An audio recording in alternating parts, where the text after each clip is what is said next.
सुन रहे हैं Part 2 of our Train Your Brain. एक काम से दूसरे काम पर, और हर बार जब वो स्विच करता है थोड़ी सी मेंटल एनर्जी वेस्ट होती है। दिन भर में सैकड़ों स्विचेस बराबर दिमाग का धीरे धीरे थक जाना, बिना भारी काम किए भी अंदर से एग्जॉस्टेड महसूस होना। यही वजह है कि आज लोग कहते हैं मैं कुछ खास करता नहीं फिर भी थका रहता हूं। क्यों? क्योंकि दिमाग पूरे दिन टूटा हुआ रहता है, कभी नोटिफिकेशन में, कभी रील्स में, कभी वरीज में, कभी पास्ट में, कभी फ्यूचर में, लेकिन शायद ही कभी प्रेजेंट में। जरा सोचिए, आप आखिरी बार कब पूरे ध्यान से सिर्फ एक काम कर रहे थे, बिना फोन देखे, बिना बीच में रुके, बिना मन भटकाए। यही वो जगह है जहां दिमाग की ट्रेनिंग शुरू होती है। कोई भारी एक्सरसाइज नहीं, कोई कॉम्प्लेक्स टेक्निक नहीं, बस एक सिंपल सी बात, एक समय पर एक चीज, पूरे मन से। जब आप खाते हो सिर्फ खाइए, जब सुनते हो सिर्फ सुनिए, जब पढ़ते हो सिर्फ पढ़िए, जब सोचते हो सिर्फ सोचिए। यह सुनने में बहुत बेसिक लगता है, लेकिन दिमाग के लिए यह सबसे पावरफुल वर्कआउट है, क्योंकि ध्यान प्री फ्रंटल एरिया को एक्टिवेट करता है। यही वो हिस्सा है जो फोकस, डिसीजंस और क्लैरिटी संभालता है। और जितना ज्यादा आप अपने ध्यान को वापस लाते हो, उतना ज्यादा दिमाग कहता है हां, यही मेरा असली काम है। धीरे धीरे दिमाग को भटकने में मजा कम और टिकने में मजा आने लगता है। यही वो मोड़ है जहां दिमाग रिएक्ट करना छोड़कर सोचना शुरू करता है। और शायद पहली बार आप सच में महसूस करते हो कि आप थके हुए नहीं थे, आप बस बिखरे हुए थे। खुद को नापने की ईमानदारी क्या है? एक अनकंफर्टेबल सवाल पूछूं? अगर आज कोई आपसे कहे कि अपने दिमाग की स्ट्रेंथ प्रूव करो, तो आप क्या दिखाओगे? डिग्री, एक्सपीरियंस, या सिर्फ ये भरोसा कि मुझे तो सब आता है?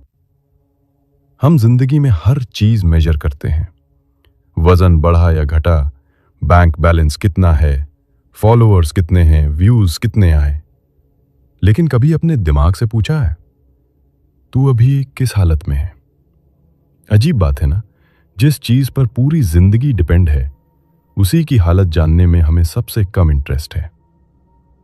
असल में समस्या यहां नहीं है कि हम कमजोर हैं, समस्या यह है कि हमें पता ही नहीं कि हम कहां खड़े हैं। और जब तक आपको स्टार्टिंग पॉइंट नहीं पता, तब तक कोई भी ग्रोथ सिर्फ इल्यूजन होती है। जरा सोचिए, अगर कोई जिम जाए बिना ये जाने कि वो कितना उठा सकता है, तो वो या तो बहुत हल्का उठाएगा या इतना भारी कि इंजरी हो जाए।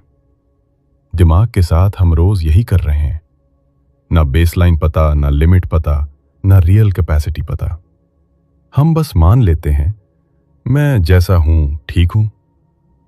लेकिन सेल्फ ग्रोथ की शुरुआत यहीं से होती है, ईमानदार सेल्फ चेक से।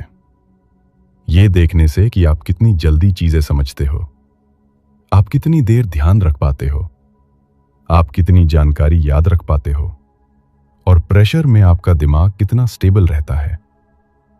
क्योंकि दिमाग की सबसे डेंजरस कंडीशन होती है फॉल्स कॉन्फिडेंस। जब इंसान सोचता है मुझे सब आता है, तभी वो सीखना बंद कर देता है। और जिस दिन सीखना बंद, उस दिन ग्रोथ भी बंद। असल में स्मार्ट लोग वो नहीं होते जो सबसे ज्यादा जानते हैं। स्मार्ट वो होते हैं जो ये जानते हैं कि उन्हें क्या नहीं आता। यही अवेयरनेस दिमाग को फ्लेक्सिबल बनाती है। यही ह्यूमिलिटी लर्निंग मोड एक्टिवेट करती है। जरा सोचिए, अगर आज आप अपने दिमाग को एक रिपोर्ट कार्ड दें, तो आप उसमें क्या लिखेंगे? फोकस अच्छा लिखेंगे या एवरेज या कमजोर? मेमोरी रिलायबल लिखेंगे या सिलेक्टिव या शेकी? डिसीजंस काम लिखेंगे या इमोशनल इंपल्सिव? ये सवाल डराने के लिए नहीं है, ये जगाने के लिए है। क्योंकि जिस दिन आपने अपने दिमाग को बिना ईगो देख लिया, उसी दिन से ट्रेनिंग सच में शुरू होती है। उससे पहले सब बस मोटिवेशन होती है। जब दिमाग धीरे सीखता है तो क्या होता है? एक छोटी सी लेकिन बहुत गहरी सच्चाई है। दिमाग तेज तब नहीं बनता जब आप उसे ज्यादा इंफॉर्मेशन देते हो। दिमाग तेज तब बनता है जब आप उसे धीरे और साफ सोचने देते हो।